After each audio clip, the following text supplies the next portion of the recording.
These are set to become the newest addition to the UK Armed Forces aerial fleet. They are F-35A fighter jets, capable of carrying and dropping powerful American nuclear bombs.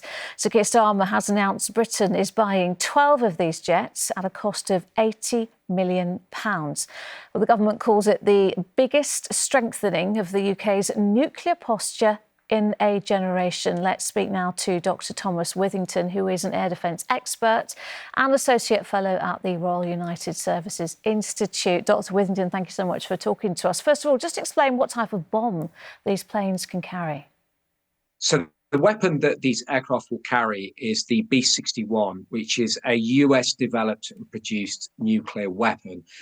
And it's a variable yield nuclear weapon, which what that actually means in practice is that the explosive power can be selected before the weapon is released.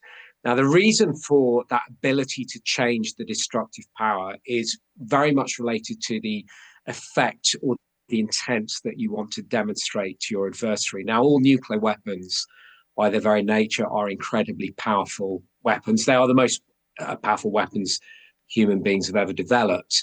But the asset of having a weapon where you can vary the amount of power is if you want to signal intent, you could detonate one of these things above the ocean in the middle of nowhere, preferably not near any people, and it will produce a significant bang, so to speak.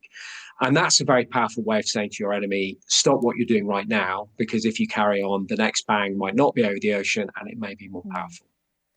And also previously then we would use a nuclear carrying submarines, part of Trident. What's the advantage to having them on these kind of jets?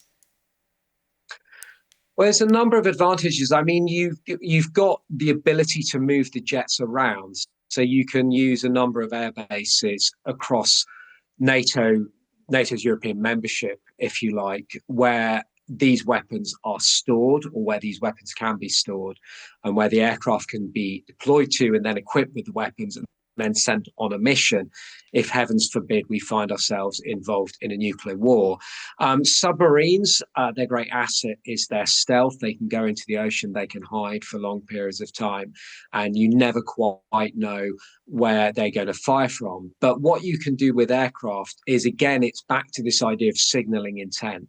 If you have a situation where tensions are rising with an adversary, in this case, most likely Russia, you can have an initial deployment of these aircraft, for instance, to somewhere, let's say, like the Baltic or the Nordic states. Now, you're not actually yet going to war with those aircraft, but what you are saying to your adversary is, we're getting ready, we're moving nuclear capable assets, we're signaling intent in your area. So watch out, stop doing what you're doing, and we can then de-escalate. And I guess the whole point of nuclear weapons is the whole deterrent effect, right? But you know, it is very frightening for people who may be watching this or listening to this and thinking, you know, well, what kind of a crisis would it actually take for us to use and to engage with these weapons? Well, as we may remember from the Cold War, or those of us sort of, you know, like me, long in the tooth who do remember it, what we saw was a number of situations. I mean, the Cuban Missile Crisis is perhaps the most famous, but there were others. The Yom Kippur War was one example. A large NATO exercise in Germany in the 1980s was another, where our adversaries believed that nuclear war might be likely. So it's not necessarily a new situation to find ourselves in. There were reports, for instance, during or following Russia's second invasion of Ukraine in February 2022, that at one point Mr. Putin's government did consider using tactical nuclear weapons and was talked out of this course of action through a concerted diplomatic effort by China and the United States. So nuclear deterrence is largely about credibility. It's about ensuring that your enemy believes that you would use these weapons if you felt compelled to. But there's a paradox with nuclear weapons as well, because in essence, they're unusual in being a weapon system that ideally are intended never to be used. That's the whole point. Nuclear deterrence fails the moment a nuclear weapon is used. So this sort of the theatrics, if you like, the choreography of signaling intent does become very important. And that this new procurement of aircraft that the Prime Minister's announced have a place within that theatrical sort of choreography of nuclear deterrence, if you like. And these are for use on a NATO-led mission. Who would sign them off when it comes to using them? And could President Trump order us to use them? Well, not many people may be aware of the fact that NATO is in effect a nuclear power. So we have the official nuclear weapon states, UK, US, France, China, and Russia. And then NATO also has the ability to use nuclear weapons. Now, those nuclear weapons are supplied by the United States. They're also supplied through the UK's Trident submarine launched ballistic missiles. The way and the sort of usage arrangements of nuclear weapons on the NATO auspices are complicated. The alliance effectively has to agree on their use. To my knowledge, I don't believe it is possible for one nation to compel another to use them. That being said, if we find ourselves in a nuclear war again, heavens forbid, it's hard to see how one nuclear member of NATO, be that France, UK, or the US, would not be affected. So it's kind of sort of all in, if you like, that it would be likely that the US would sign off on nuclear weapon usage if we found ourselves in that situation, and the UK and France would also be getting involved.